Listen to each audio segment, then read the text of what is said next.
ದೇವರ ನಾಮಕ್ಕೆ ಸ್ತೋತ್ರವಾಗಲಿ. ಮತ್ತು ದಾವರ್ತಿ ಈ ಮುಂಜಾನೆಯ ಜಾವದಲ್ಲಿ ಕರ್ತನನ್ನು ಆರಾಧಿಸುವಂಥ ದಿನ. ದೇವರ ಸನ್ನಿಧಾನದಲ್ಲಿ ದೇವರನ್ನು ಆರಾಧಿಸುವುದಕ್ಕೆ ಸರ್ವಶಕ್ತನಾದ ದೇವರು ನಮ್ಮ ಜೀವಿತದಲ್ಲಿ ಕೊಟ್ಟಂಥ ಅವಕಾಶಕ್ಕಾಗಿ ದೇವರಿಗೆ ಸ್ತೋತ್ರ ಮಾಡೋಣ. ಬನ್ನಿ, ಪ್ರಾರ್ಥನೆಯೊಂದಿಗೆ ದಿನ ಆರಾಧನೆಯನ್ನು ಪ್ರಾರ್ಥಿಸುವ. ಭೂಮಿ ಆಕಾಶವನ್ನು ಉಂಟು ಮಾಡಿದ ನಮ್ಮ ಪ್ರೀತಿಯ ತಂದೆಯಾದ ದೇವರೇ, ನಿಮ್ಮ ಪರಿಶುದ್ಧ ನಾಮಕ್ಕೆ ಸ್ತೋತ್ರ. ಈ ಮುಂಜಾನೆ ಮತ್ತು ದಾವರ್ತಿ ನಿಮ್ಮ ಪಾದ ಸನ್ನಿಧಾನಕ್ಕೆ ನಾವು ಸೇರಿ ಬಂದಿದ್ದೇವೆ. ಕರ್ತನೆ, ನಮ್ಮ ಹಾಡುಗಳು, ನಮ್ಮ ಸ್ತೋತ್ರ, ನಮ್ಮ ಆರಾಧನೆ ಎಲ್ಲವೂ ನಿನಗೆ ಸಮರ್ಪಕವಾಗಿರುವಂತೆ ಸಹಾಯ ಮಾಡು. ಕರ್ತನೆ, ಆರಾಧನೆಗೆ ಅಡ್ಡಿಯಾಗಿರುವಂಥ ಎಲ್ಲ ತಪ್ಪುಗಳನ್ನು ಮತ್ತು ದಾವರ್ತಿ ನಿಮ್ಮ ಸನ್ನಿಧಾನದಲ್ಲಿ ಅರಿಕೆ ಮಾಡ್ತಾ ಇದ್ದೇವೆ. ಯೇಸು ಕ್ರಿಸ್ತನ ರಕ್ತ ಸಕಲ ಪಾಪವನ್ನು ನಿವಾರಿಸಿ ನಮ್ಮನ್ನು ಶುದ್ಧಿಪಡಿಸುವಂಥದ್ದಾಗಿರುವಾಗ ಮತ್ತೊಂದು ಆವರ್ತಿ ನಿನ್ನ ರಕ್ತವನ್ನು ನಮ್ಮ ಮೇಲೆ ಪ್ರೋಕ್ಷಿಸಿ ನಮ್ಮನ್ನು ಶುದ್ಧಿಪಡಿಸಕರ್ತಾನೆ. ಪವಿತ್ರತೆಯಲ್ಲಿ ನಿಮ್ಮನ್ನು ಆರಾಧಿಸುವಂತೆ ನಮ್ಮನ್ನು ಯೋಗ್ಯರನ್ನಾಗಿ ಮಾರ್ಪಡಿಸೆಂಬುದಾಗಿ ನಾವು ಪ್ರಾರ್ಥಿಸ್ತಾ ಇದ್ದೇವೆ. ಪ್ರಾರ್ಥನೆ ಕೇಳಿದ್ದಕ್ಕಾಗಿ ಸ್ತೋತ್ರ. ಯೇಸು ಕ್ರಿಸ್ತನ ಬುದ್ಧ ನಾಮದಲ್ಲಿ ಬಿಡುತ್ತೇವೆ ನಮ್ಮ ಪ್ರೀತಿಯ ತಂದೆ, ಆಮೇಲೆ. ಮತ್ತೊಂದು ಆವರ್ತಿ ಯೇಸು ಕ್ರಿಸ್ತನ ನಾಮದಲ್ಲಿ ಎಲ್ಲರಿಗೂ ನಮ್ಮ ವಂದನೆಯನ್ನು ತಿಳಿಸ್ತಾ ಇದ್ದೇವೆ.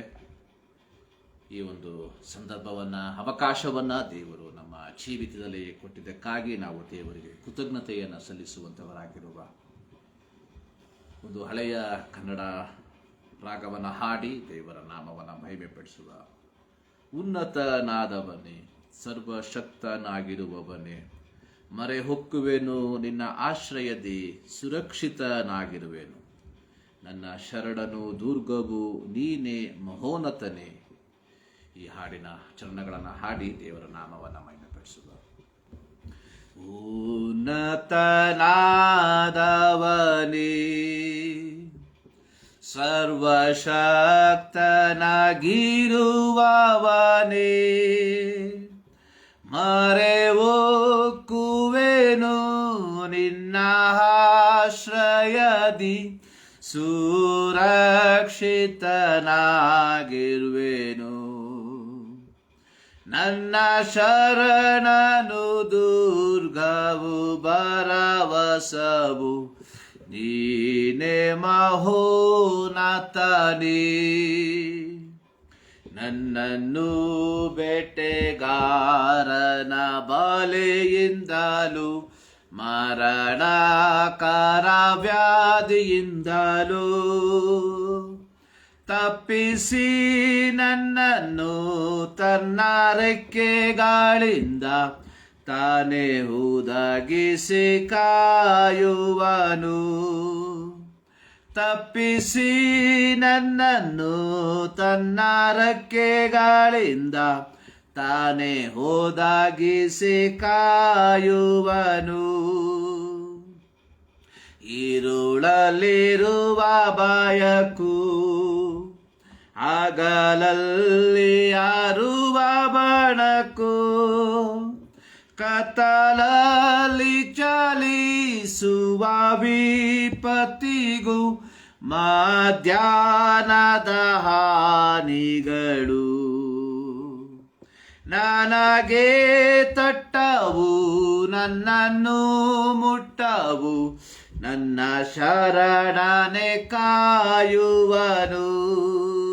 ನನ್ನನ್ನು ಬೇಟೆಗಾರನ ಬಲೆಯಿಂದಲೂ ಮರಣಕಾರ ವ್ಯಾಧಿಯಿಂದಲೂ ತಪ್ಪಿಸಿ ನನ್ನನ್ನು ತನ್ನ ರೆಕ್ಕೆಗಳಿಂದ ತಾನೇ ಹೋದಾಗಿಸಿ ಕಾಯುವನು. ತಪ್ಪಿಸಿ ನನ್ನನ್ನು ತನ್ನ ರೆಕ್ಕೆಗಳಿಂದ ತಾನೇ ಹೋದಾಗಿಸಿ ಕಾಯುವನು. ರಕ್ಷಿಸುವಂತವನೇ, ನನ್ನನ್ನು ಧರಿಸುವಂತವನೇ, ಎನ್ನ ಮೊರೆಯನ್ನು ಲಾಲಿಸಿ ಸಾಧುತರವ ದಯಪಾಲಿಸುವ ಕರ್ತನೇ. ದೀರ್ಘಾಯುಷ್ಯದಿಂದ ತೃಪ್ತಿಪಡಿಸಿ ಶ್ರೇಷ್ಠ ಭಾಗ್ಯವ ತೋರಿಪನು. ನನ್ನನ್ನು ಬೇಟೆಗಾರನ ಬಾಲೆಯಿಂದಲೂ ಮರಣಕಾರ ವ್ಯಾಧಿಯಿಂದಲೂ ತಪ್ಪಿಸಿ ನನ್ನನ್ನು ತನ್ನ ರೆಕ್ಕೆಗಳಿಂದ ತಾನೇ ಹೋದಾಗಿಸಿ ಕಾಯುವನು. ತಪ್ಪಿಸಿ ನನ್ನನ್ನು ತನ್ನ ರೆಕ್ಕೆಗಳಿಂದ ತಾನೇ ಹೋದಾಗಿಸಿ ಕಾಯುವನು. ಹಲ್ಲೆಲೂಯಾ.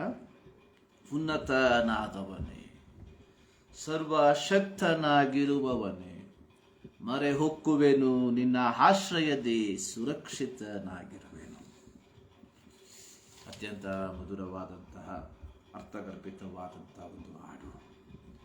ಈ ಮುಂಜಾನೆಯಲ್ಲಿ ದೇವರ ಸನ್ನಿಧಾನದಲ್ಲಿ ನಾವು ಸುರಕ್ಷಿತವಾಗಿ ಸೇರಿ ಬರುವುದಕ್ಕೆ ಸರ್ವಶಕ್ತನಾದ ದೇವರು ನಮ್ಮ ಜೀವಿತದಲ್ಲಿ ಈ ಒಂದು ಸಂದರ್ಭವನ್ನ, ಅವಕಾಶವನ್ನ ಕೊಟ್ಟಿದ್ದಕ್ಕಾಗಿ ನಾವು ದೇವರಿಗೆ ಕೃತಜ್ಞತೆಯನ್ನು ಸಲ್ಲಿಸುತ್ತವರಾಗಿರಬೇಕು.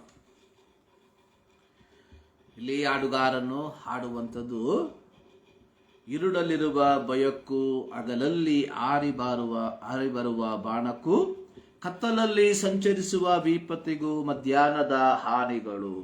ಕಳೆದ ಒಂದು ವಾರದಲ್ಲಿ ಸರ್ವಶಕ್ತನಾದ ದೇವರು ನಮ್ಮನ್ನು ಕಳೆದ ಭಾನುವಾರದ ಮಧ್ಯಾಹ್ನ ಸಮಯದಿಂದ ಈ ಮುಂಜಾನೆಯ ಜಾವದ ತನಕ ಅನೇಕ ವಿಧವಾದಂತಹ ಅಪಾಯಗಳು, ಅನರ್ಥಗಳು, ರೋಗ ದುಃಖಗಳು, ಅಪಾಯಗಳು ನಮ್ಮ ಜೀವಿತದ ಎದುರಿನಲ್ಲಿ ಹಾದು ಹೋದಂತಹ ಸಂದರ್ಭದಲ್ಲಿ ಸರ್ವಶಕ್ತನಾದ ಸಂರಕ್ಷಣೆ ನಮ್ಮ ಸುತ್ತಲೂ ಇದ್ದದ್ದರ ಫಲವಾಗಿ ಈ ಮುಂಜಾನೆಯಲ್ಲಿ ಮತ್ತು ದಾವರ್ತಿ ದೇವರ ಸನ್ನಿಧಾನದಲ್ಲಿ ದೇವರನ್ನು ಆರಾಧಿಸುವುದಕ್ಕೆ ನಾವು ಸೇರಿ ಬರುವಂತೆ ದೇವರು ಅವಕಾಶವನ್ನು ಕೊಟ್ಟಿದ್ದಾನೆ. ಸೊ ಹೀಗಿರುವುದರಿಂದ ಪ್ರತಿಯೊಬ್ಬ ದೇವರ ಮಗನ ಮಗಳ ಒಂದು ಸಂತೋಷ ಅನ್ನುವಂಥದ್ದು ದೇವರ ಸನ್ನಿಧಾನದಲ್ಲಿ ದೇವರನ್ನ ಸ್ತುತಿಸುವಂಥದ್ದು. ನಿರಂತರವಾಗಿ ನಾನು ಹೇಳುವಂತ ಒಂದು ಕೀರ್ತನೆ ಭಾಗ 122ನೇ ಕೀರ್ತನೆ, ಅಲ್ಲಿ ದಾವೀದನು ಹಾಡಿರುವಂಥದ್ದು, ಯೆಹೋವನ ಮಂದಿರಕ್ಕೆ ಹೋಗೋಣ ಬಾ ಎಂದು ಜನರು ನನ್ನನ್ನು ಕರೆದಾಗ ನನಗೆ ಸಂತೋಷವಾಯಿತು. ಒಂದು ಸಿದ್ಧತೆಯ ಮನಸ್ಥಿತಿಯಲ್ಲಿ ದಾವೀದನು ಆಗಿರುವಂಥದ್ದಾಗಿ ನಾವು ನೋಡುತ್ತೇವೆ. ಪ್ರಿಯರೇ, ಈ ಮುಂಜಾನೆಯಲ್ಲಿ ನಾವು ದೇವರ ಸನ್ನಿಧಾನದಲ್ಲಿ ಸಿದ್ಧತೆಯಿಂದ ಬರುವಂಥವರಾಗಿರಬೇಕು. ಯೇಸುಸ್ವಾಮಿ ಕಲ್ವಾರಿಯಲ್ಲಿ ಯಜ್ಞಾರ್ಪಿತನಾಗಿ ತನ್ನನ್ನು ಅರ್ಪಿಸಿ ಅರಿಮತಾಯನಾದ ಯೋಸೇಫನ ಸಮಾಧಿಯಲ್ಲಿ ಹೂಡಲ್ಪಟ್ಟು ಇಟ್ಟಿರುವಂತಹ ಸಂದರ್ಭದಲ್ಲಿ ವಾರದ ಮೊದಲನೆಯ ದಿನದಲ್ಲಿ ಮರಿಯಳು ಸಿದ್ಧಪಡಿಸಿದಂತಹ ಸುಗಂಧ ದ್ರವ್ಯಗಳೊಂದಿಗೆ ಯೇಸುವಿನ ಶರೀರವನ್ನ ಲೇಪಿಸುವುದಕ್ಕೋಸ್ಕರವಾಗಿ ಹೋದಳು. ಸಿದ್ಧಪಡಿಸಿದಂತಹ ಆ ಸಂದರ್ಭದಲ್ಲಿ ಅದನ್ನ ಕೊಂಡುಕೊಂಡಿರುವಂಥದ್ದಲ್ಲ, ಸಿದ್ಧಪಡಿಸಿದಂತಹ ಸುಗಂಧ ದ್ರವ್ಯಗಳನ್ನು ತೆಗೆದುಕೊಂಡು ಯೇಸುಸ್ವಾಮಿಯನ್ನ ಅಥವಾ ಯೇಸುಸ್ವಾಮಿಯ ಶರೀರವನ್ನು ಇಟ್ಟಂತಹ ಸಮಾಧಿಯ ಬಳಿಗೆ ಹೋದಳು ಎಂಬುದಾಗಿ ನಾವು ನೋಡುತ್ತೇವೆ. ಈ ಮುಂಜಾನೆಯಲ್ಲಿ ನಾವು ದೇವರನ್ನ ಆರಾಧಿಸುವುದಕ್ಕೆ ಸೇರಿ ಬರುವಾಗ ಒಂದು ಸಿದ್ಧತೆಯಿಂದ ನಾವು ಸೇರಿ ಬರಬೇಕು. ಕಾರಣ, ದೇವರ ಪ್ರೀತಿ, ಯೇಸುವಿನ ಪ್ರೀತಿ ಆಕೆಯ ಜೀವಿತದಲ್ಲಿ ಅತ್ಯಂತ ಶ್ರೇಷ್ಠವಾದ ಕಾರ್ಯಗಳನ್ನು ಮಾಡಿತು. ಸೊ ಈ ಮುಂಜಾನೆಯಲ್ಲಿ ನಾವು ಸಿದ್ಧತೆಯಿಂದ ದೇವರ ಸನ್ನಿಧಾನಕ್ಕೆ ಬರುವುದಕ್ಕೆ ಕಾರಣ, ಕಳೆದ ಒಂದು ವಾರ ದೇವರ ಸಂರಕ್ಷಣೆಯನ್ನು ನಾವು ಅನುಭವಿಸಿದ್ದೇವೆ. ಬೇಟೆಗಾರನ ಬಲೆಯಿಂದಲೂ ಮರಣಕರ ವ್ಯಾಧಿಯಿಂದಲೂ ನಮ್ಮನ್ನ ತಪ್ಪಿಸಿ ತನ್ನ ರೆಕ್ಕೆಯಲ್ಲಿ ನಮ್ಮನ್ನ ಒದಗಿಸಿದ್ದಾನೆ, ಸಂರಕ್ಷಿಸಿದ್ದಾನೆ.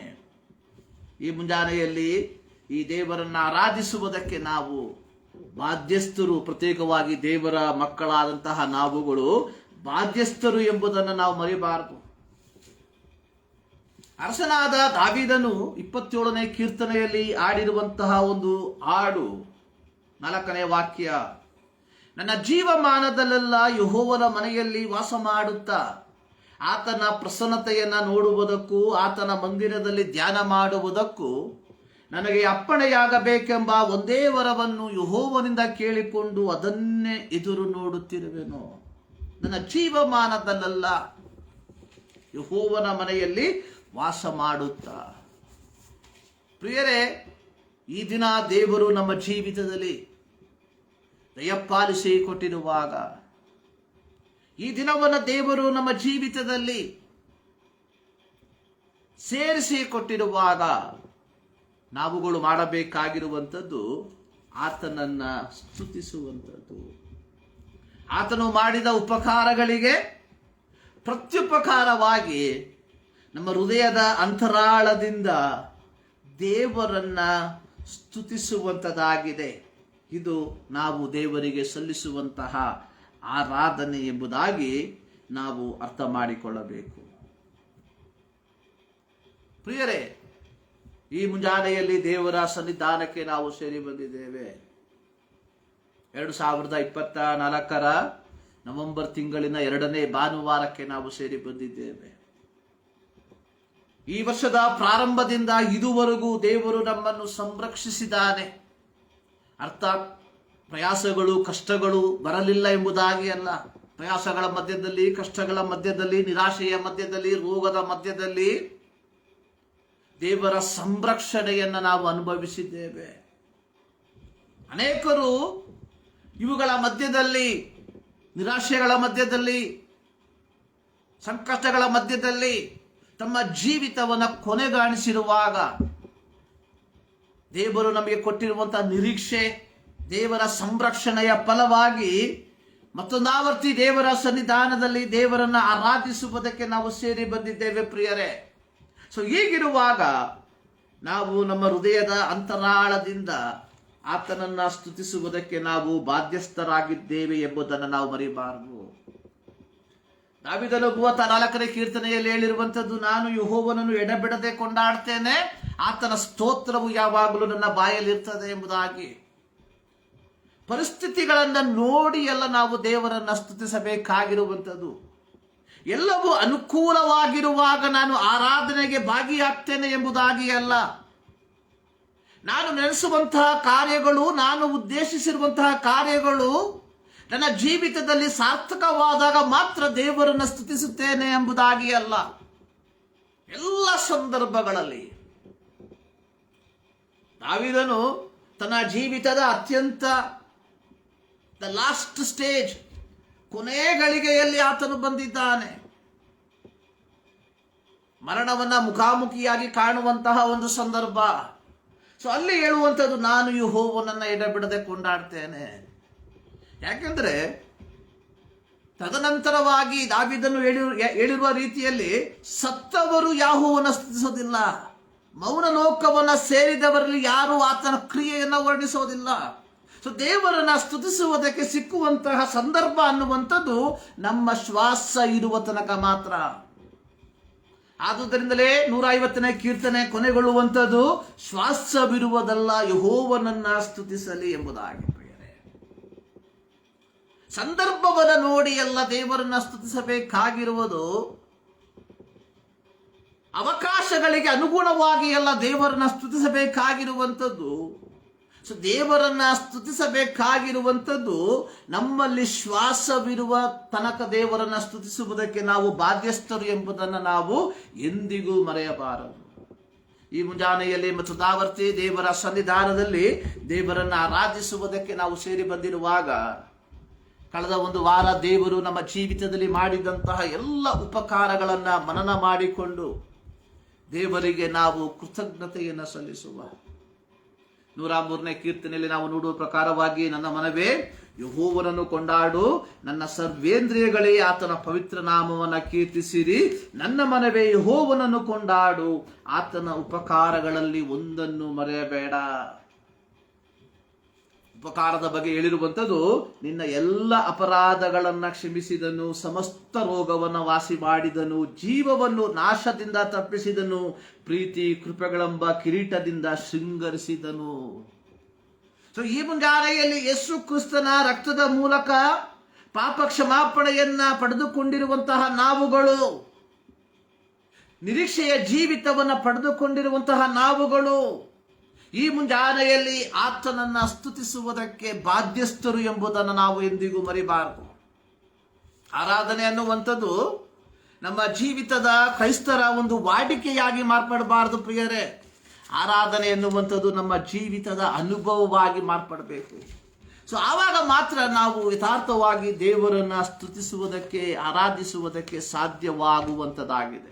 ಈ ಮುಂಜಾನೆಯಲ್ಲಿ ಮತದಾವರ್ತಿ ಈ ದೇವರ ಸನ್ನಿಧಾನದಲ್ಲಿ ಸೇರಿ ಬರುವುದಕ್ಕೆ ದೇವರು ನಮ್ಮ ಜೀವಿತದಲ್ಲಿ ಅವಕಾಶವನ್ನು ಕೊಟ್ಟಿದ್ದಕ್ಕಾಗಿ ದೇವರಿಗೆ ಕೃತಜ್ಞತೆಯನ್ನು ಸಲ್ಲಿಸುವಂತವನಾಗಿದ್ದೇನೆ.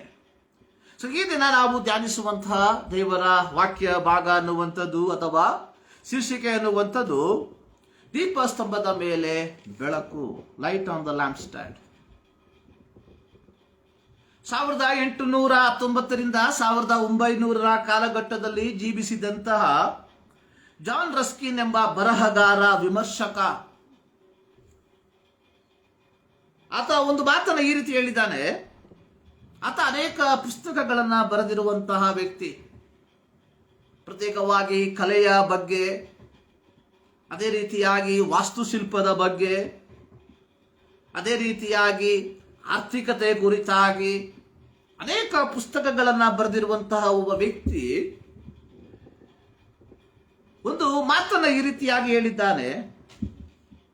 ಒಬ್ಬ ನಿಜವಾದ ಕ್ರೈಸ್ತನನ್ನ ಕಂಡು ಹಿಡಿಯುವುದು ಹೇಗೆಂದರೆ, ಅವನು ಹಾದು ಹೋಗುವ ಜಾಗದಲ್ಲಿ ನಿಜವಾದ ದೈವಿಕತೆಯ ಬೆಳಕು ಹುರಿಯುತ್ತಿರುತ್ತದೆ ಎಂಬುದಾಗಿ.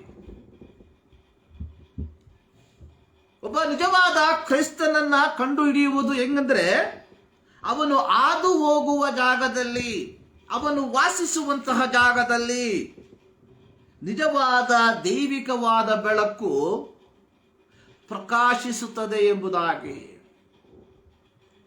ಮತ್ತಾಯನ ಬರೆದ ಸುವಾರ್ತೆ 5ನೇ ಅಧ್ಯಾಯ 16ನೇ ವಾಕ್ಯದಲ್ಲಿ ಯೇಸು ಸ್ವಾಮಿ ಹೇಳಿರುವಂಥದ್ದು, ಅದರಂತೆ ನಿಮ್ಮ ಬೆಳಕು ಜನರ ಮುಂದೆ ಪ್ರಕಾಶಿಸಲಿ, ಹೀಗಾದರೆ ಅವರು ನಿಮ್ಮ ಒಳ್ಳೆಯ ಕ್ರಿಯೆಗಳನ್ನು ನೋಡಿ ಪರಲೋಕದಲ್ಲಿರುವ ನಿಮ್ಮ ತಂದೆಯನ್ನು ಕೊಂಡಾಡುವರು.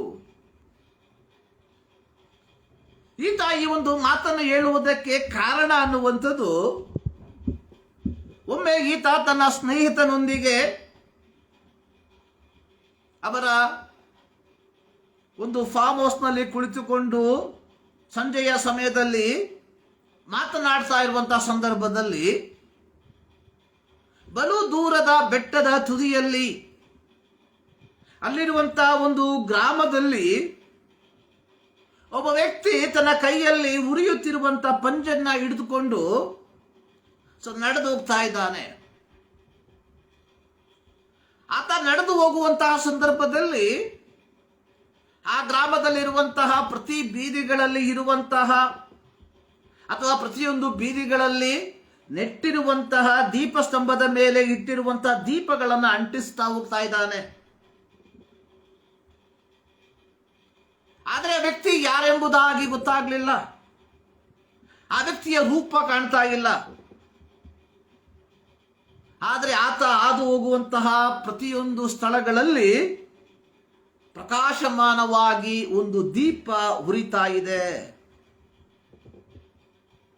ಸೊ ಇದನ್ನ ಗಮನಿಸುತ್ತಿದ್ದಂತಹ ರಸ್ಕಿನ್ ರವರು ತನ್ನ ಸ್ನೇಹಿತನಿಗೆ ಹೇಳಿದಂತಹ ಮಾತು, ಒಬ್ಬ ನಿಜವಾದ ಕ್ರೈಸ್ತ ಹೀಗೆ ಬದುಕಬೇಕು.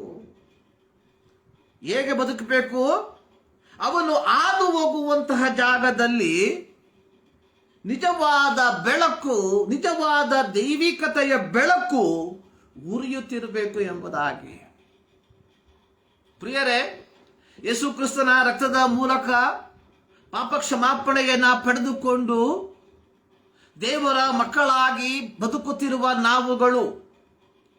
ನಾವಿರುವಂತಹ ಸ್ಥಳಗಳಲ್ಲಿ ನಿಜವಾದ ದೀಪಗಳಾಗಿ ಉರಿಯುತ್ತಿದ್ದೇವ ಎಂಬ ಪ್ರಶ್ನೆಯನ್ನ ನಮಗೆ ನಾವೇ ಕೇಳಿಕೊಳ್ಳಬೇಕಾದಂಥದ್ದು ಬಹಳ ಪ್ರಾಮುಖ್ಯವಾದಂತಹ ಒಂದು ವಿಚಾರ. ಇಲ್ಲಿ ಯೇಸು ಸ್ವಾಮಿ ಹೇಳಿರುವಂತಹ ಮಾತುಗಳನ್ನು ಗಮನಿಸಿ ನೋಡ್ರಿ. ಇಲ್ಲಿ ಯೇಸು ಸ್ವಾಮಿ ಹೇಳಿರುವಂಥದ್ದು, ನಿಮ್ಮ ಬೆಳಕು ಜನರ ಮುಂದೆ ಪ್ರಕಾಶಿಸಲಿ. ಪ್ರತಿಯೊಬ್ಬ ದೇವರ ಮಗನು ಮಗಳು ಪ್ರಕಾಶಿಸುವುದಕ್ಕೋಸ್ಕರವಾಗಿ ಕರೆಯಲ್ಪಟ್ಟವರು ಎಂಬುದನ್ನು ನಾವು ಮರಿಬಾರದು. ಪ್ರಿಯರೇ, ಹಳೆಯ ಒಡಂಬಡಿಕೆಯನ್ನ ನಾವು ಕಲಿಯುವಂತಹ ಸಂದರ್ಭಗಳಲ್ಲೂ ನಾವು ಅದನ್ನೇ ನೋಡುವಂಥವರಾಗಿದ್ದೇವೆ. ಯೆಶಾಯನ ಪ್ರವಾದನ ಗ್ರಂಥ 42ನೇ ಅಧ್ಯಾಯ ಅದರ 7ನೇ ವಾಕ್ಯದಲ್ಲಿ ಪ್ರವಾದಿಯಾದ ಯೆಶಾಯನು ಬರೆದಿರುವಂಥದ್ದು, ನಾನು ನನ್ನ ಧರ್ಮದ ಸಂಕಲ್ಪನುಸಾರವಾಗಿ ನಿನ್ನನ್ನು ಕರೆದು ಕೈ ಹಿಡಿದು ಕಾಪಾಡಿ ನನ್ನ ಜನರಿಗೆ ಒಡಂಬಡಿಕೆಯ ಆಧಾರವನ್ನಾಗಿಯೂ ಅನ್ಯ ಜನಗಳಿಗೆ ಬೆಳಕನ್ನಾಗಿಯೂ ನೇಮಿಸಿದ್ದೇನೆ. ಇದು ಇಸ್ರಾಯೇಲರ ಕುರಿತಾಗಿ ದೇವರ ಸಂಕಲ್ಪವಾಗಿತ್ತು. ಸರ್ವಶಕ್ತನಾದ ದೇವರು ಇಸ್ರಾಯೇಲರನ್ನ ತನ್ನ ಸ್ವ ಜನರಾಗಿ ಸ್ವಕೀಯರನ್ನಾಗಿ ಆದುಕೊಂಡಂತಹ ಉದ್ದೇಶ, ಇವರು ಜನಾಂಗಗಳಿಗೆ, ಅನ್ಯ ಜನರಿಗೆ ಒಂದು ಮಾದರಿಯ ಜೀವಿತವನ್ನು ಜೀವಿಸುವಂತವರಾಗಿರಬೇಕು ಎಂಬ ಉದ್ದೇಶದಿಂದ. ಸಂಕ್ಷಿಪ್ತವಾಗಿ ಹೇಳೋದಾದ್ರೆ, ಅನ್ಯ ಜನರಿಗೆ ನಿಜವಾದ ಬೆಳಕನ್ನ, ಆಧ್ಯಾತ್ಮಿಕವಾದ ಬೆಳಕನ್ನ ಕೊಡುವಂತವರಾಗಿರಬೇಕು ಎಂಬ ಉದ್ದೇಶದಿಂದ ಸರ್ವಶಕ್ತನಾದ ದೇವರು ಇಸ್ರಾಯೇಲರನ್ನ ಆರಿಸಿಕೊಂಡನು ಎಂಬುದಾಗಿ ನಾವು ನೋಡುವಂಥದ್ದು. ಸರ್ವಶಕ್ತನಾದ ದೇವರು ಇಸ್ರಾಯೇಲ್ಯರನ್ನ ಐಗುಪ್ತದ ದಾಸತ್ವದಿಂದ ಹೊರತರುವಂತಹ ಸಂದರ್ಭದಲ್ಲಿ ಹೇಳಿರುವಂಥದ್ದು, ನೀವು ನನಗೆ ಸ್ವಕೀಯರು, ಪರಿಶುದ್ಧರು ಎಂಬುದಾಗಿ. ಅಂದ್ರೆ ದೇವರ ಉದ್ದೇಶ ಕೇವಲ ಇವರನ್ನು ಮಾತ್ರ ಸಂರಕ್ಷಿಸುವಂತದ್ದಾಗಿ ಇರಲಿಲ್ಲ. ಬದಲಾಗಿ ಅವರ ಮೂಲಕ ಇಡೀ ಜನಾಂಗ, ಅನ್ಯ ಜನರು ದೇವರನ್ನ ಅರಿತುಕೊಳ್ಳಬೇಕೆಂಬ ಮೂಲ ಉದ್ದೇಶವಾಗಿತ್ತು. ಆದರೆ ನಾವು ನೋಡುವಂಥದ್ದು ಏನಾಗಿದೆ, ಇಸ್ರಾಯೇಲರು ತಮ್ಮ ದೌತ್ಯದಲ್ಲಿ ಅವರು ಸೋತೋದ್ರು.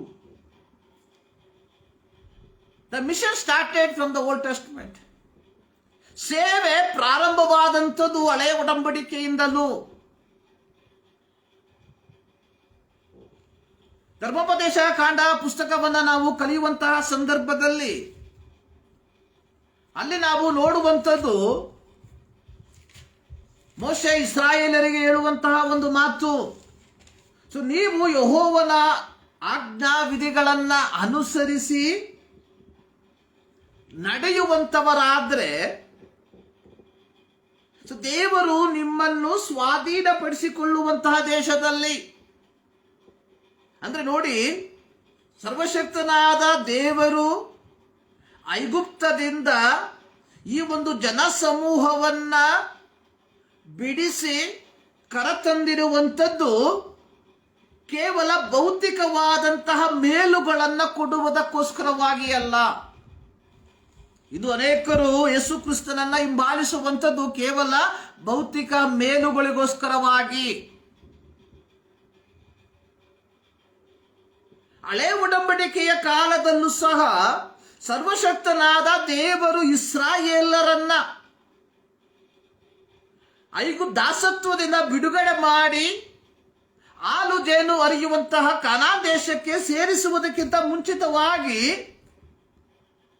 ತನ್ನ ದಾಸನಾದ ಮೋಶೆಯ ಮೂಲಕವಾಗಿ ಇಸ್ರಾಯೇಲರಿಗೆ ಹೇಳುವಂಥದ್ದು, ನೀವು ಸ್ವಾಧೀನ ಮಾಡಿಕೊಳ್ಳುವುದಕ್ಕೆ ಅಥವಾ ನೀವು ವಾಸ ಮಾಡುವುದಕ್ಕೆ ಹೋಗುವ ದೇಶದಲ್ಲಿ ದೇವರ ಆಜ್ಞಾವಿಧಿಗಳನ್ನ ಅನುಸರಿಸಿ ನಡಿಬೇಕು, ನಾನು ನಿಮಗೆ ಬೋಧಿಸಿರುವಂಥದ್ದನ್ನ. ಹೀಗೆ ದೇವರ ಆಜ್ಞೆಗಳಿಗೆ ವಿಧೇಯರಾಗಿ ನೀವು ಜೀವಿಸುವಾಗ ಅನ್ಯ ಜನರು ಹೊಸ ಒಡಂಬಡಿಕೆಯ ಭಾಷೆಯಲ್ಲಿ ಹೇಳೋದಾದ್ರೆ ಅಕ್ರೈಸ್ತರು. ನೋಡಿ, ಮತ್ತಾಯನ ಸುವಾರ್ತೆಯಲ್ಲಿ ಯೇಸು ಸ್ವಾಮಿ ಹೇಳಿರುವಂಥದ್ದು, ನಿಮ್ಮ ಬೆಳಕು ಜನರ ಮುಂದೆ ಪ್ರಕಾಶಿಸಲಿ ಎಂಬುದಾಗಿ. ಸೊ ಇಲ್ಲಿ ಧರ್ಮೋಪದೇಶ ಕಾಂಡ ಪುಸ್ತಕದಲ್ಲಿ ಸರ್ವಶಕ್ತನಾದ ದೇವರು ಇಸ್ರಾಯೇಲರಿಗೆ ಹೇಳುವಂಥದ್ದು, ಸೊ ನೀವು ನನ್ನ ಆಜ್ಞಾ ವಿಧಿಗಳನ್ನ ಅನುಸರಿಸಿ ನಡೆದರೆ, ಅನುಸರಿಸುವಂತವರಾಗಿ ಮಾರ್ಪಟ್ರೆ ಜನರು ಹೇಳ್ತಾರೆ ಇವರು ಜ್ಞಾನಿಗಳು, ವಿವೇಕಿಗಳು. ಇಲ್ಲಿ ಮತ್ತಾಯನ ಸುವಾರ್ತೆಯಲ್ಲಿ ನಾವು ನೋಡುವಂಥದ್ದು, ಸೊ ನಿಮ್ಮ ಬೆಳಕು ಜನರ ಮುಂದೆ ಪ್ರಕಾಶಗೊಳ್ಳಲಿ, ಆಗ ಹೀಗಾದರೆ ಅವರು ನಿಮ್ಮ ಒಳ್ಳೆ ಕ್ರಿಯೆಗಳನ್ನು ನೋಡಿ. ಯಾರು?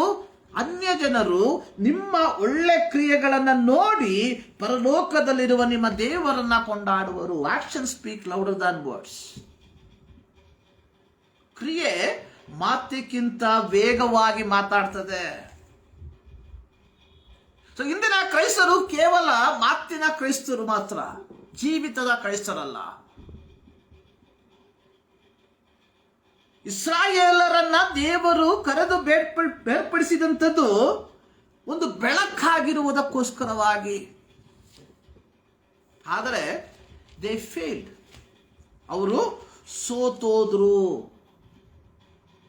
ಇದೇ ಯೆಶಾಯನ ಪ್ರವಾದನ ಗ್ರಂಥ 49ನೇ ಅಧ್ಯಾಯದಲ್ಲಿ ನಾವು ನೋಡುವಂಥದ್ದು 6ನೇ ವಾಕ್ಯದ ಕೊನೆಯ ಭಾಗ, ನನ್ನ ರಕ್ಷಣೆಯು ಲೋಕದ ಕಟ್ಟ ಕಡೆಯವರೆಗೆ ವ್ಯಾಪಿಸುವಂತೆ ನಿನ್ನನ್ನು ಅನ್ಯ ಜನಾಂಗಗಳಿಗೆ ಬೆಳಕನ್ನಾಗಿ ದಯಪಾಲಿಸಿದ್ದೇನೆ. ಪ್ರಿಯರೇ, 2000 ವರ್ಷಗಳ ಹಿಂದೆ ಮಾನವ ಕುಲದ ಪಾಪಗಳ ಪರಿಹಾರಕ್ಕೋಸ್ಕರವಾಗಿ ಈ ಲೋಕಕ್ಕೆ ಇಳಿದು ಬಂದು ತನ್ನನ್ನು ಯಜ್ಞಾರ್ಪಿತನಾಗಿ ಅರ್ಪಿಸಿ ತನ್ನ ರಕ್ತದ ಮೂಲಕ ಪಾಪ ಕ್ಷಮಾಪಣೆಯನ್ನ ನಮಗೆ ದಯಪಾಲಿಸಿರುವಂತಹ ಏಕೈಕ ಉದ್ದೇಶ, ನಾವು ಲೋಕಕ್ಕೆ ಬೆಳಕಾಗಿರಬೇಕೆಂಬುದಾಗಿ. Light on the lamp stand, ದೀಪಸ್ತಂಭದ ಮೇಲೆ ಬೆಳಕು. ಏನು ದೀಪಸ್ತಂಭ? ಪ್ರಕಟಣೆ ಪುಸ್ತಕವನ್ನ ನಾವು ಕಲಿಯುವಂತಹ ಸಂದರ್ಭದಲ್ಲಿ ಅಲ್ಲಿ ನಾವು ಕಾಣುವಂಥದ್ದು 1ನೇ ಅಧ್ಯಾಯದ 20ನೇ ವಾಕ್ಯದಲ್ಲಿ ಅದರ ವಿವರಣೆಯನ್ನು ನಾವು ನೋಡುವಂಥದ್ದು. ಇಲ್ಲಿ ಸರ್ವಶಕ್ತನಾದ ದೇವರು ಅಥವಾ ಮಹಿಮಾ ಸ್ವರೂಪಿಯಾದ ಕ್ರಿಸ್ತನು ಯೋಹಾನನಿಗೆ ಹೇಳುವಂಥದ್ದು, ನನ್ನ ಬಲಗೈಯಲ್ಲಿ ನೀನು ಕಂಡ 7 ನಕ್ಷತ್ರಗಳು ಮತ್ತು 7 ಚಿನ್ನದ ದೀಪದ ಸ್ತಂಭಗಳ ಗುಡಾರ್ಥವನ್ನು ವಿವರಿಸುತ್ತೇನೆ. ಆ 7 ನಕ್ಷತ್ರಗಳು ಅಂದರೆ 7 ಸಭೆಗಳ ದೂತರು. ಆ 7 ದೀಪಸ್ತಂಭಗಳು ಅಂದರೆ 7 ಸಭೆಗಳು.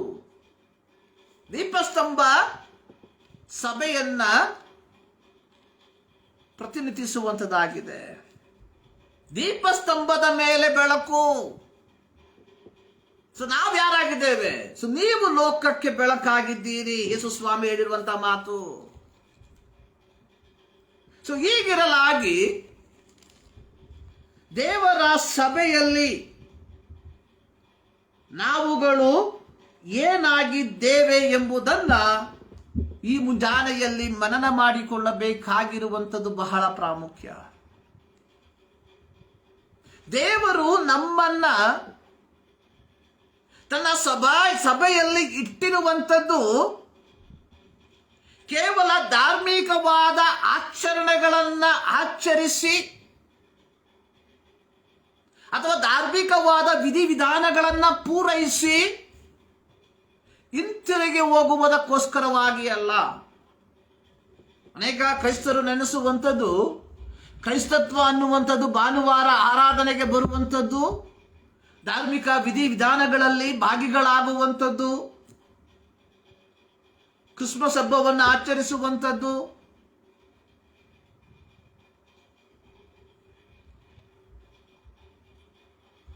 ಒಮ್ಮೆ ಒಬ್ಬರು ಕೇಳರು, ಕ್ರಿಸ್ಮಸ್ ಆಚರಣೆ ಮಾಡದೆ ಇಲ್ಲದೆ ಕ್ರಿಸ್ಮಸ್ ಹಬ್ಬವನ್ನು ಆಚರಣೆ ಮಾಡದೆ ಹೋದ್ರೆ ನೀವು ಯಾವ ರೀತಿ ಕ್ರೈಸ್ತರಾಗ್ತೀರಾ ಎಂಬುದಾಗಿ ನಮ್ಮ ಬಳಿಯಲ್ಲಿ ಕೇಳಿರುವಂತಹ ಒಂದು ಪ್ರಶ್ನೆ. If you not celebrating Christmas, how you can be a Christian? ಕ್ರೈಸ್ತತ್ವ ಅನ್ನುವಂಥದ್ದು ಕ್ರಿಸ್ಮಸ್ ಹಬ್ಬವನ್ನು ಆಚರಿಸುವಂಥದ್ದಲ್ಲ. ಆಚರಿಸುವಂಥದ್ದು, ಆಚರಿಸದಿರುವಂಥದ್ದು ನಿಮಗೆ ಬಿಟ್ಟಿರುವಂಥದ್ದು. ಕ್ರೈಸ್ತತ್ವ ಅನ್ನುವಂಥದ್ದು 40 ದಿನ ಉಪವಾಸವಿರುವಂಥದ್ದಲ್ಲ. ಕ್ರೈಸ್ತತ್ವ ಅನ್ನುವಂಥದ್ದು 40 ದಿನಗಳು ಮಾತ್ರ ಯೇಸು ಕ್ರಿಸ್ತನ ಶ್ರಮ ಮರಣವನ್ನ ಧ್ಯಾನ ಮಾಡುವಂಥದ್ದಲ್ಲ. ನಿಜವಾದ ಕ್ರೈಸ್ತತ್ವ ಅನ್ನುವಂಥದ್ದು ಲೋಕಕ್ಕೆ ಬೆಳಕನ್ನ ಕೊಡುವಂಥದ್ದು. ದೇವರು ನಮ್ಮನ್ನು ಸಭೆಯೆಂಬ ದೀಪಸ್ತಂಭದ ಮೇಲೆ ಇಟ್ಟಿರುವಂಥದ್ದು ಜನರಿಗೆ ಬೆಳಕನ್ನ ಕೊಡುವಂಥವರಾಗಿರಬೇಕು ಎಂಬುದಾಗಿ.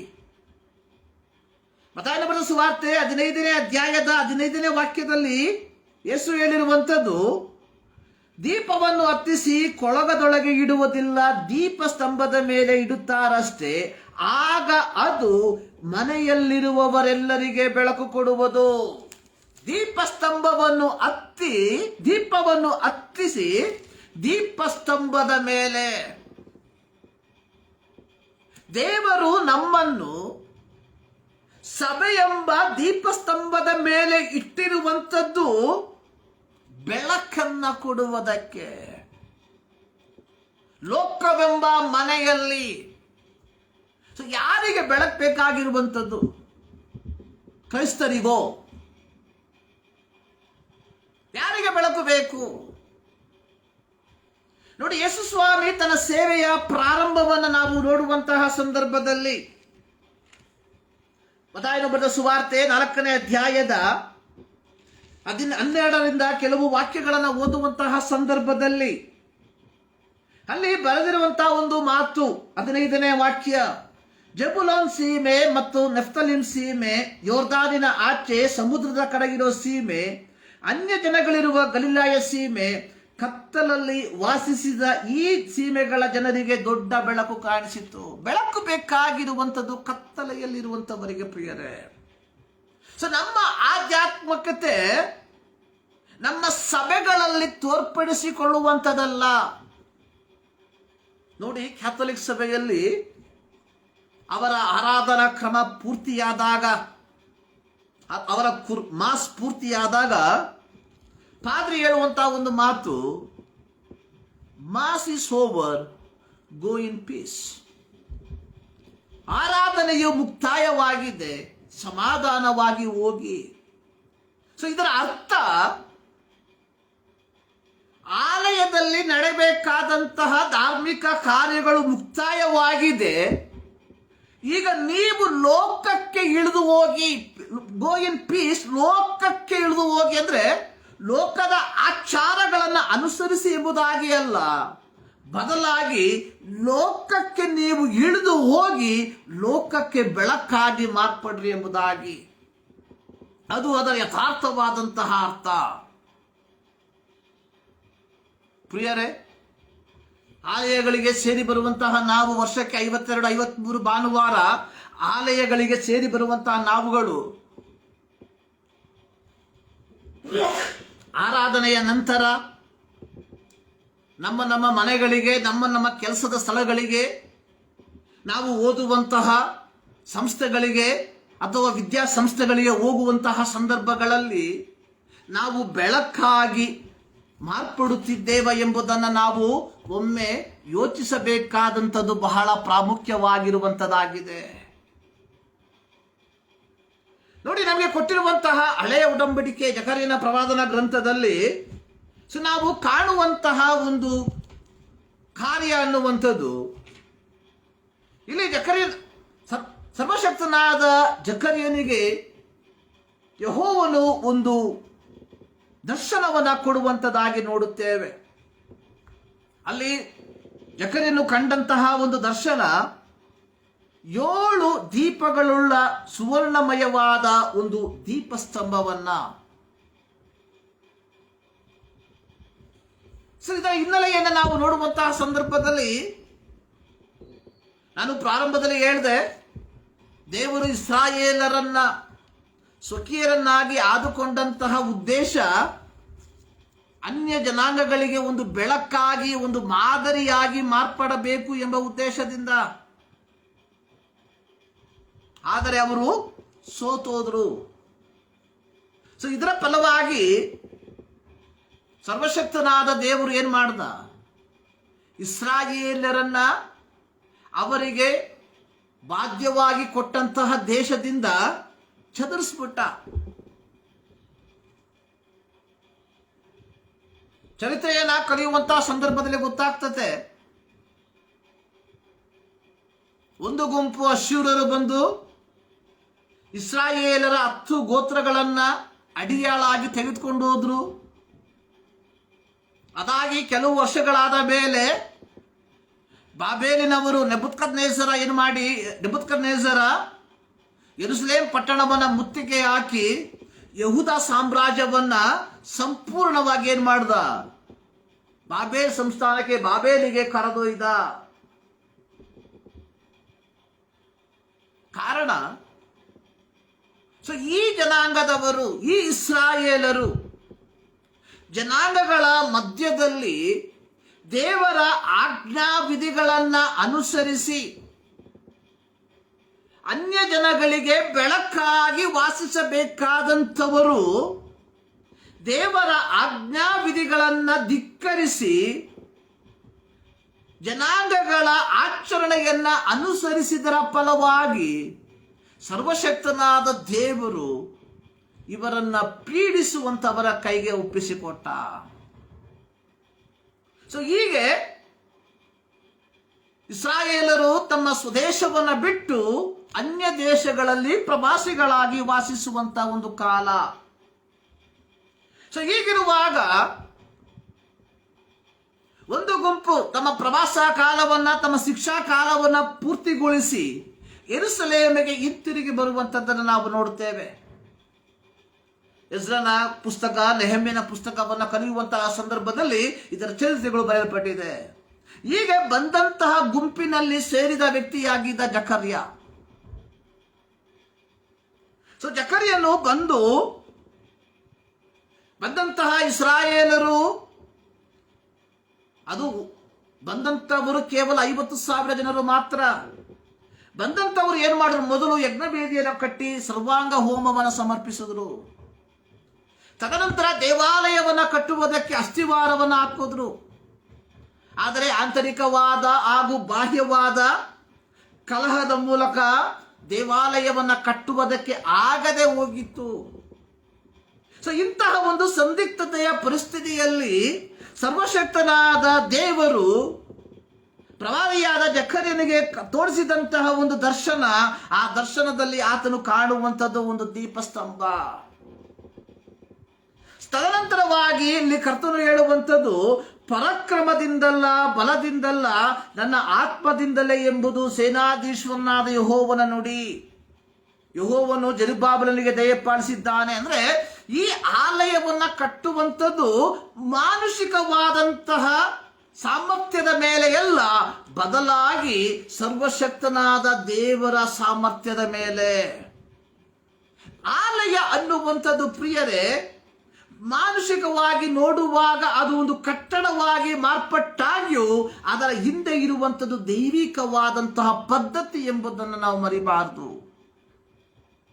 ಇಲ್ಲಿ ನಾವು ನೋಡುವಂಥದ್ದು ದೀಪಸ್ತಂಭ, ಆಲಯವನ್ನ ಕಟ್ಟುವಂಥದ್ದು.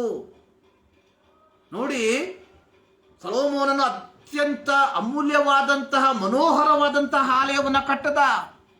ಆದರೆ ಇಸ್ರಾಯೇಲರು ಪಾಪ ಮಾಡಿದರ ಫಲವಾಗಿ ನೆಬೂಕದ್ನೆಚ್ಚರ ಏನ್ ಮಾಡ್ದ? ಸೊಲೊಮೋನನು ಕಟ್ಟಿದ ಆಲಯವನ್ನು ಸಂಪೂರ್ಣವಾಗಿ ನಿಶ್ಶೇಷವಾಗಿ ನಾಶ ಮಾಡ್ದ. ಆದ್ರೆ ಇಲ್ಲಿ ಜೆರುಬ್ಬಾಬೆಲನ ಕಾಲದಲ್ಲಿ ಆಲಯವನ್ನ ಕಟ್ಟುವಂತಹ ಸಂದರ್ಭದಲ್ಲಿ ಅನೇಕ ವಿಧವಾದಂತಹ ಪ್ರತಿಕೂಲಗಳು ಬಂದಂತಹ ಸಂದರ್ಭದಲ್ಲಿ ಸರ್ವಶಕ್ತನಾದ ದೇವರು ಹೇಳ್ತಾ ಇದ್ದಾನೆ, ಇದು ನಿಮ್ಮ ಸಾಮರ್ಥ್ಯದಿಂದಲ್ಲ, ಬದಲಾಗಿ ನನ್ನ ಆತ್ಮನ ಬಲದಿಂದಲೇ ಎಂಬುದಾಗಿ. ಪ್ರಿಯರೇ, ನಾವು ಯಥಾರ್ಥವಾದ ಕ್ರೈಸ್ತ ಜೀವಿತವನ್ನ ನಮ್ಮ ಸ್ವ ಇದರಲ್ಲಿ ಮಾಡೋದಕ್ಕಾಗೋದಿಲ್ಲ. ಅದಕ್ಕೆ ಬೇಕಾಗಿರುವಂಥದ್ದು ದೇವರ ಒಂದು ಕೃಪೆ ಎಂಬುದನ್ನು ನಾವು ಮರಿಬಾರದು. ಸೊ ಅದೇ ರೀತಿಯಾಗಿ ನಾವು ಕೊರಿಂಥ ಪತ್ರಿಕೆಯನ್ನು ನಾವು ನೋಡುವಂತಹ ಸಂದರ್ಭದಲ್ಲಿ ಅಪೊಸ್ತಲನಾದ ಪೌಲನು ದೇವಾಲಯವನ್ನ ಕಟ್ಟುವಂತಹ ಕುರಿತಾಗಿ, ಹಳೆಯ ಒಡಂಬಡಿಕೆಯಲ್ಲಿ ಅಕ್ಷರಿಕವಾದ ದೇವಾಲಯದ ಕುರಿತಾಗಿ ಬರೆದಿರುವಾಗ, ಕೊರಿಂಥ ಪತ್ರಿಕೆಯಲ್ಲಿ ಪೌಲನು ಆಧ್ಯಾತ್ಮಿಕವಾದ ದೇವಾಲಯದ ಕುರಿತಾಗಿ ಬರಿತಾ ಇದ್ದಾನೆ. ಅಲ್ಲಿ ಪೌಲನು ಹೇಳುವಂಥದ್ದು, ದೇವರು ನಮಗೆ ಕೃಪೆಯಿಂದ ಒಪ್ಪಿಸಿದ ಕೆಲಸವನ್ನು ನಡೆಸಿ ನಾವು ಕೆಲಸವನ್ನು ಮಾಡ್ತಾ ಇದ್ದೇವೆ. ಅಂದ್ರೆ ನಾವು ಮಾಡುವಂತಹ ಕೆಲಸ ವ್ಯಕ್ತವಾಗುವಂತ ಒಂದು ದಿನ ಬರ್ತದೆ. ನಾವು ಮಾಡುವಂತ ಕೆಲಸ ಬೆಂಕಿಯಿಂದ ಶೋಧಿಸುವಂತಹ ಒಂದು ದಿನ ಬರ್ತದೆ. ಈ ಬೆಂಕಿಯಿಂದ ಶೋಧಿಸುವಂತಹ ದಿನದಲ್ಲಿ ಯಾವನ ಕೆಲಸವು ಉಳಿಯುತ್ತದೋ ಅವನಿಗೆ ಏನ್ ಸಿಗ್ತದೆ? ರಿವಾರ್ಡ್ ಸಿಗ್ತದೆ. ಅಲ್ಲಿ ನಾವು ನೋಡುವಂಥದ್ದು 14ನೇ ವಾಕ್ಯದಲ್ಲಿ, ಒಬ್ಬನು ಆ ಅಸ್ಥಿವಾರದ ಮೇಲೆ ಕಟ್ಟಿದ್ದು ಉಳಿದರೆ ಅವನಿಗೆ ಸಂಬಳ ಬರ್ತದೆ ಎಂಬುದಾಗಿ. ಸೊ ಇಲ್ಲಿ ನಾವು ಅರ್ಥ ಮಾಡಿಕೊಳ್ಳುವಂತಹ ಒಂದು ಸತ್ಯ ಅನ್ನುವಂಥದ್ದು, ದೇವರು ನಮ್ಮನ್ನು ಈ ಲೋಕದಲ್ಲಿ ಇಟ್ಟಿದ್ದಾನೆ ಪ್ರಿಯರೇ. ಯಾವುದಕ್ಕೋಸ್ಕರವಾಗಿ ಇಟ್ಟಿದ್ದಾನೆ? ಬೆಳಕಾಗಿರುವುದಕ್ಕೋಸ್ಕರವಾಗಿ. ಇದೇ 1 ಕೊರಿಂಥದಲ್ಲಿ ನಾವು ನೋಡುವಂಥದ್ದು 16ನೇ ವಾಕ್ಯದಲ್ಲಿ ಪೌಲನು ಹೇಳ್ತಾ ಇದ್ದಾನೆ, ಸೊ ನೀವು ದೇವರ ಆಲಯವಾಗಿದ್ದೀರಿ, ದೇವರ ಆತ್ಮನು ನಿಮ್ಮಲ್ಲಿ ವಾಸ ಮಾಡುತ್ತಾನೆ. ನಾವು ದೇವರ ಆಲಯವಾಗಿರುವಾಗ ನಾವು ಏನ್ ಮಾಡಬೇಕು? ಬೆಳಕನ್ನ ಕೊಡುವಂತವರಾಗಿರ್ಬೇಕು. ಕ್ರೈಸ್ತ ಜೀವಿತದ ಮೂಲ ಉದ್ದೇಶ ಅನ್ನುವಂಥದ್ದು ಪ್ರಿಯರೇ, ನಾನು ಪ್ರಾರಂಭದಲ್ಲಿ ಹೇಳಿದ ರೀತಿಯಲ್ಲಿ ಲೌಕಿಕವಾದ ಆಶೀರ್ವಾದಗಳನ್ನ ಮೇಲುಗಳನ್ನ ಪಡೆದುಕೊಳ್ಳುವಂಥದ್ದಲ್ಲ, ಬದಲಾಗಿ ಜನರಿಗೆ ಬೆಳಕನ್ನ ಕೊಡುವಂತವರಾಗಿರಬೇಕು ಎಂಬುದಾಗಿ. ಯೋಹಾನನ ಸುವಾರ್ತೆ 15ನೇ ಅಧ್ಯಾಯದ 8ನೇ ವಾಕ್ಯದಲ್ಲಿ ನಾವು ನೋಡುವಂಥದ್ದು, ನೀವು ಬಹಳ ಫಲ ಕೊಡುವುದರಿಂದಲೇ ನಿಮ್ಮ ತಂದೆಗೆ ಮಹಿಮೆಯುಂಟಾಗುವುದು ಎಂಬುದಾಗಿ. ನಾವು ಫಲವನ್ನ ಕೊಡಬೇಕು, ನಾವು ಬೆಳಕನ್ನ ಕೊಡಬೇಕು. 1 ಪೇತ್ರ 2ನೇ ಅಧ್ಯಾಯದಲ್ಲಿ ನಾವು ನೋಡುವಂಥದ್ದು, ಸೊ ನಿಮ್ಮನ್ನು ಕತ್ತಲೆಯೊಳಗಿಂದ ಕರೆದು ತನ್ನ ಆಶ್ಚರ್ಯಕರವಾದ ಬೆಳಕಿನಲ್ಲಿ ಸೇರಿಸಿದಾತನ ಗುಣಾತಿಶಯಗಳನ್ನ ಪ್ರಚಾರ ಮಾಡುವವರಾಗುವಂತೆ ದೇವರಾದುಕೊಂಡ ಜನಾಂಗವು, ರಾಜವಂಶಸ್ಥರಾದ ಯಾಜಕರು, ಮೀಸಲಾದ ಜನವು, ದೇವರ ಸ್ವಕೀಯ ಪ್ರಜೆಯೂ ಆಗಿದ್ದೀರಿ. ಅಂದ್ರೆ ನಿಮ್ಮನ್ನು ಕತ್ತಲೆಯೊಳಗಿಂದ ಕರೆದು ತನ್ನ ಆಶ್ಚರ್ಯಕರವಾದ ಬೆಳಕಿನಲ್ಲಿ ಸೇರಿಸಿದಾತನ ಗುಣಾತಿಶಯಗಳನ್ನ. Light on the lamp stand ಅಂದ್ರೆ ದೀಪಸ್ತಂಭದ ಮೇಲೆ ಬೆಳಕು ಅಂದ್ರೆ ಕ್ರಿಸ್ತನ ಪ್ರೀತಿಯನ್ನ ನಾವೇನ್ ಮಾಡಬೇಕು? ನಮ್ಮ ಜೀವಿತದ ಮೂಲಕವಾಗಿ ಅಂಧಕಾರದಲ್ಲಿ, ಸೈತಾನನ ಅಧೀನದಲ್ಲಿ, ಲೋಕದ ಮೋಹದಲ್ಲಿ ಬದುಕುತ್ತಿರುವಂತಹ ಜನರಿಗೆ ತೋರ್ಪಡಿಸಬೇಕು ಎಂಬುವಂಥದ್ದಾಗಿದೆ ಪ್ರಿಯರೇ. ಸೊ ಈ ಒಂದು ದೌತ್ಯದಲ್ಲಿ ನಾವು ನಮ್ಮನ್ನ ತೊಡಗಿಸಿಕೊಳ್ಬೇಕಾದ್ರೆ ನಾವೇನ್ ಮಾಡಬೇಕು? ಅದು ಬಹಳ ಪ್ರಾಮುಖ್ಯ. ಅಪೊಸ್ತಲರ ಕೃತ್ಯ 1ನೇ ಅಧ್ಯಾಯದಲ್ಲಿ ನಾವು ನೋಡುವಂಥದ್ದು, ಅದರ 7ನೇ ವಾಕ್ಯ 8ನೇ ವಾಕ್ಯ, ಪವಿತ್ರ ಆತ್ಮ ನಿಮ್ಮ ಮೇಲೆ ಬರಲು ನೀವು ಬಲವನ್ನ ಹೊಂದಿ ಯೆರೂಸಲೇಮಿನಲ್ಲಿಯೂ ಎಲ್ಲ ಯೂದಾಯ ಸಮಾರ್ಯ ಸೀಮೆಗಳಲ್ಲಿಯೂ ಭೂಲೋಕದ ಕಟ್ಟ ಕಡೆಯವರೆಗೆ ನನಗೆ ಸಾಕ್ಷಿಗಳಾಗಿರಬೇಕು. ಅಂದ್ರೆ ನಾವು ಕ್ರಿಸ್ತನ ಬೆಳಕಾಗಿ ಪ್ರಕಾಶಿಸುವಂತವರಾಗಬೇಕಾದ್ರೆ ನಾವೇನ್ ಮಾಡಬೇಕು? ಇಲ್ಲಿ ನಾವು ನೋಡುವಂಥದ್ದು ಪವಿತ್ರಾತ್ಮನಿಂದ ನಾವು ತುಂಬಲ್ಪಡಬೇಕು. ಅರ್ಥಾತ್ ನೋಡಿ, ಆ ಒಂದು ಅನುಭವ ನೋಡಿ, ಕೊರಿಂಥ ಪತ್ರಿಕೆಯಲ್ಲಿ ನಾವು ನೋಡಿದ್ವಿ, ನೀವು ದೇವರ ಆಲಯ.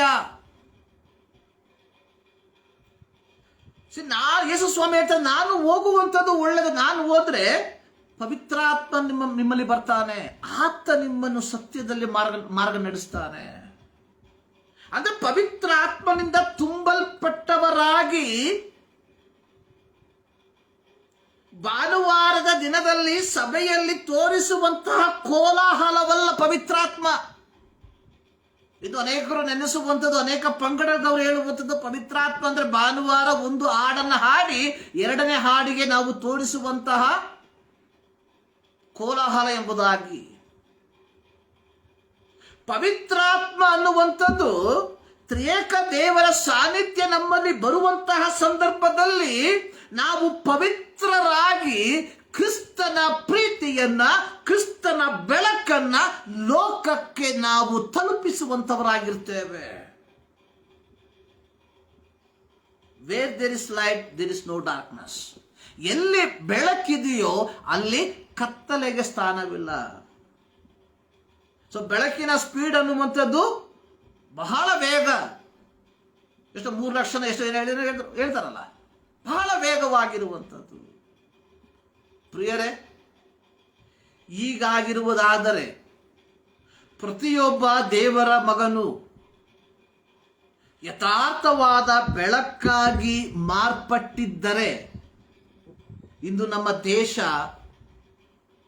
ಎಷ್ಟರ ಮಟ್ಟಿಗೆ ದೈವಿಕವಾದ ಆಶೀರ್ವಾದಗಳನ್ನು ಪಡೆದುಕೊಳ್ಳಬಹುದಾಗಿತ್ತು ಯೋಚನೆ ಮಾಡಿ. ಇದು ಕ್ರೈಸ್ತರಾಗಿರುವ ನಾವುಗಳು ಬೆಳಕಾಗಿದ್ದೇವೆ ಎಂಬ ಒಂದು ಲೇಬಲ್ ಅನ್ನ ಅಂಟಿಸಿಕೊಂಡು ನಡೀತಾ ಇದ್ದೇವೆ. ಬಟ್ ನಿಜವಾದ ಬೆಳಕು ನಮ್ಮಲ್ಲಿಲ್ಲ.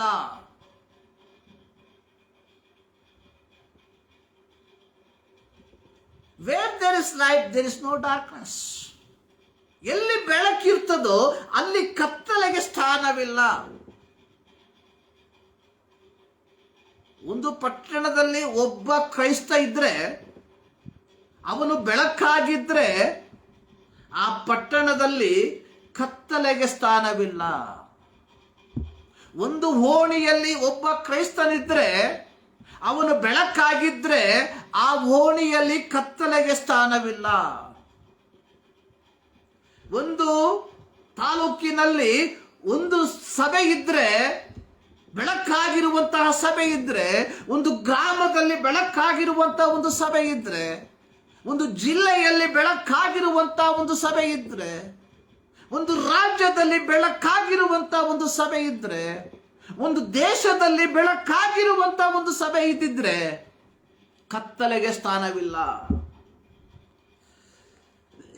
ಆದರೆ ಈಗಲೂ ಪ್ರಿಯರೇ ಕತ್ತಲೆ ವ್ಯಾಪಿಸಿದೆ. ಕಾರಣ ನಾವು ನಿಜವಾದ ಬೆಳಕಾಗಿ ಮಾರ್ಪಡಲಿಲ್ಲ ಎಂಬುದಾಗಿ. ಈ ಮುಂಜಾನೆಯಲ್ಲಿ ಸರ್ವಶಕ್ತನಾದ ದೇವರು ಈ ಮಾತುಗಳ ಈ ಒಂದು ಆಲೋಚನೆ ಮೂಲಕವಾಗಿ ನಮಗೆ ಹೇಳುವಂಥದ್ದು, ನೀವು ಲೋಕಕ್ಕೆ ಬೆಳಕಾಗಿ ಮಾರ್ಪಡಬೇಕು. ಅದಕ್ಕೆ ನಾವು ಮಾಡಬೇಕಾದಂಥದ್ದು ಒಂದೇ ಕಾರ್ಯ, ಪವಿತ್ರಾತ್ಮ ನಮ್ಮ ಮೇಲೆ ಬರ್ತಾನೆ. ವಿಭಿನ್ನವಾದ ಸಭಾ ವ್ಯತ್ಯಾಸಗಳಲ್ಲಿ ವಿಭಿನ್ನವಾದ ರೀತಿಯಲ್ಲಿ ನಾವು ದೇವರನ್ನ ಆರಾಧನೆ ಮಾಡ್ತಾ ಇದ್ದೇವೆ ಪ್ರಿಯರೇ. ಅದು ಯಥಾರ್ಥವಾದ ದೈವಿಕವಾದ ದೇವರ ವಾಕ್ಯಾನುಸಾರವಾದ ಆರಾಧನೆಯನ್ನು ನಾವು ಬಿಟ್ಬಿಟ್ಟಿದ್ದೇವೆ. So we have to turn back to the Bible, not to the church.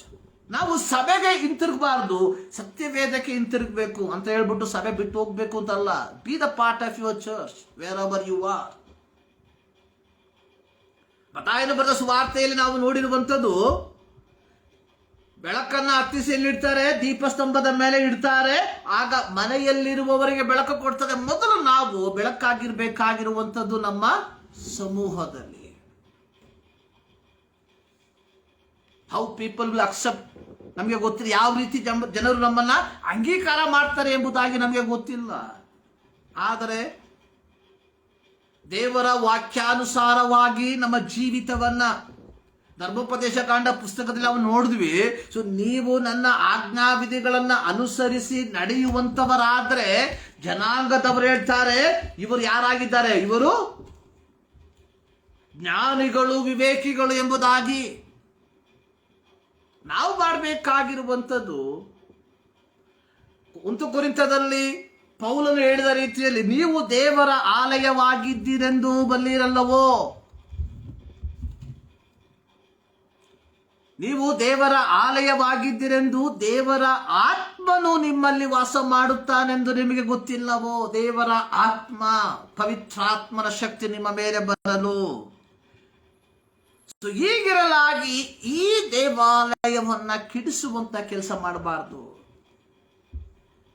ಜನಾಂಗಗಳಿಗೆ ಬೆಳಕಾಗಿ ಇಸ್ರಾಯೇಲರನ್ನ ಇಟ್ಟಾಗ ಇಸ್ರಾಯೇಲರು ಜನರಿಗೆ, ಜನಾಂಗಗಳಿಗೆ ಬೆಳಕಾಗಿ ಮಾರ್ಪಡಬೇಕಾದಂಥವರು ಜನಾಂಗಗಳ ಆಚರಣೆಯನ್ನು ಅನುಸರಿಸಿದರ ಫಲವಾಗಿ ಯೆಹೋವನು ಅವರನ್ನ ತನ್ನ ಅವರ ವಾಸಸ್ಥಳದಿಂದ ಅವರನ್ನ ತಳ್ಳಿಬಿಟ್ಟ. ಅದು ಮಾತ್ರವಲ್ಲ, 40 ವರ್ಷ ಸೊಲೊಮೋನನು ಕಟ್ಟಿದಂತಹ ದೇವಾಲಯವನ್ನ ದೇವರು ತ್ಯಜಿಸಿಬಿಟ್ಟ. ಸೊಲೊಮೋನನ ದೇವಾಲಯವನ್ನು ಕಟ್ಟುವಂತ ಎಲ್ಲಿ ತನಕ ನೀವು ನನ್ನನ್ನ ಆತ್ತುಕೊಂಡಿರ್ತೀರೋ ಅಲ್ಲಿ ತನಕ ನಾನು ಇಲ್ಲಿರ್ತೇನೆ. ಸೊ ಯಾವಾಗ ನೀವು ನನ್ನನ್ನ ಬಿಟ್ಟು ಬಿಡ್ತೀರೋ ನಾನು ಈ ಆಲಯವನ್ನು ತ್ಯಜಿಸಿಬಿಡ್ತೇನೆ. ಕ್ರೈಸ್ತತ್ವ ಅನ್ನುವಂಥದ್ದು ಬಹಳ ಎಚ್ಚರಿಕೆಯ ಜೀವಿತ. ಸೊ ಇಲ್ಲಿ ನಾವು ನೋಡುವಂಥದ್ದು, ಇಲ್ಲಿ ಕೊರಿಂಥದಲ್ಲಿ ಹೇಳಿರುವಂಥದ್ದು, ಸೊ ಯಾವನಾದರೂ ದೇವಾಲಯವನ್ನು ಕೆಡಿಸಿದ್ರೆ ಅವನನ್ನು ನಾನು ಕೆಡಿಸ್ಬಿಡ್ತೇನೆ, ನಾವೇ ಬಿಟ್ಬಿಡ್ತೇನೆ ಎಂಬುದಾಗಿ. ಪ್ರಿಯರೇ, ಇಸ್ರಾಯೇಲ್ ಮಕ್ಕಳು ದೇವರ ಆಜ್ಞಾವಿಧಿಗಳನ್ನು ನಿರಾಕರಿಸಿದ್ರು, ದೇವರು ಅವರನ್ನು ಮಾರ್ಬಿಟ್ಟ. ಆದ್ರೆ ದೇವರು ನಮ್ಮನ್ನ, ಪ್ರಿಯರೇ, ದೇವರು ನಮ್ಮನ್ನ ಈ ಲೋಕದಲ್ಲಿ ಇಟ್ಟಿರುವಂಥದ್ದು ಬೆಳಕಾಗಿ ಎಂಬುವಂಥದ್ದನ್ನು ನಾವುಗಳು ಮರಿಬಾರದು. ದೇವರ ಸಭೆ ಎಂಬ ದೀಪಸ್ತಂಭದ ಮೇಲೆ ಬೆಳಕಾಗಿ ದೇವರು ನಮ್ಮನ್ನ ಇಟ್ಟಿರುವಾಗ, ನಾನು ಪ್ರಾರಂಭದಲ್ಲಿ ಹೇಳಿದ ರೀತಿಯಲ್ಲಿ ನಾವು ಪ್ರತಿ ಭಾನುವಾರ ಆಲಯಗಳಿಗೆ ಬಂದು ದೇವರ ವಾಕ್ಯವನ್ನು ಕೇಳಿ ಹಿಂತಿರುಗಿ ನಾವು ಲೋಕಕ್ಕೆ ಹೋಗುವಾಗ ಲೋಕದವರಾಗಿ ಮಾರ್ಪಡದೆ ಕೇಳಿದಂತಹ ದೇವರ ವಾಕ್ಯವನ್ನ ನಮ್ಮ ಜೀವಿತದ ಮೂಲಕ ಲೋಕಕ್ಕೆ ಕೊಡುವಂತವರಾಗಿ ಮಾರ್ಪಡುವ. ಯಾವ ರೀತಿಯಾಗಿ ಚಂದ್ರ ಸೂರ್ಯನಿಂದ ಬೆಳಕನ್ನ ಆಕರ್ಷಿಸಿ ರಾತ್ರಿಯ ಜಾವದಲ್ಲಿ ನಮಗೆ ಬೆಳಕನ್ನು ಕೊಡ್ತಾನೋ, ಹಾಗೆಯೇ ನಾವುಗಳು ಸಭೆ ಎಂಬ ದೀಪಸ್ತಂಭದ ಮೇಲೆ ದೇವರ ವಾಕ್ಯವೆಂಬ ಆ ಬೆಳಕನ್ನು ಹೀರಿಕೊಂಡು ನಾವು ವಾಸಿಸುವಂತಹ ಸ್ಥಳಗಳಲ್ಲಿ ಬೆಳಕನ್ನು ಕೊಡುವಂತವರಾಗಿ ಮಾರ್ಪಡಬೇಕು ಎಂಬುದಾಗಿ ದೇವರು ಬಯಸ್ತಾ ಇದ್ದಾನೆ. ಪ್ರಿಯರೇ, ಇಂಥ ಒಂದು ಜೀವಿತವನ್ನು ನಾವೇನ್ ಮಾಡಬೇಕು? ಜೀವಿಸುವಂತವರಾಗಿರ್ಬೇಕು. ಆದುದರಿಂದ ನಾನು ಪ್ರಾರಂಭದಲ್ಲಿ ಹೇಳಿದ ರೀತಿಯಲ್ಲಿ ರಸ್ಕಿನ್ ಅವರ ಮಾತು, ಒಬ್ಬ ನಿಜವಾದ ಕ್ರೈಸ್ತನನ್ನ ಕಂಡುಹಿಡಿಯುವುದು ಅವನು ಹಾದು ಹೋಗುವಂತಹ ಜಾಗದಲ್ಲಿ ದೈವಿಕತೆಯ ಬೆಳಕು ಉರಿತಾ ಇರ್ತದೆ.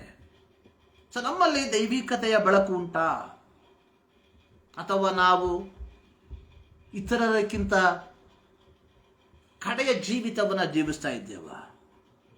ಯಾತಕ್ಕೋಸ್ಕರವಾಗಿ ದೇವರು ಇಂತಹ ವಾಕ್ಯಗಳನ್ನು ನಮಗೆ ಕೇಳಿಸ್ತಾ ಇದ್ದಾನೆ?